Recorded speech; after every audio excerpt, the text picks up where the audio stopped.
Lip liner.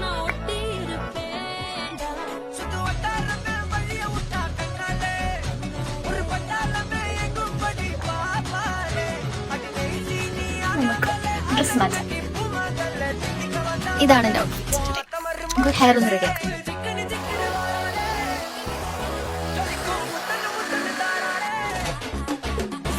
ഇനി നമുക്ക് കുറച്ച് ആഭരണങ്ങൾ ഇടാം.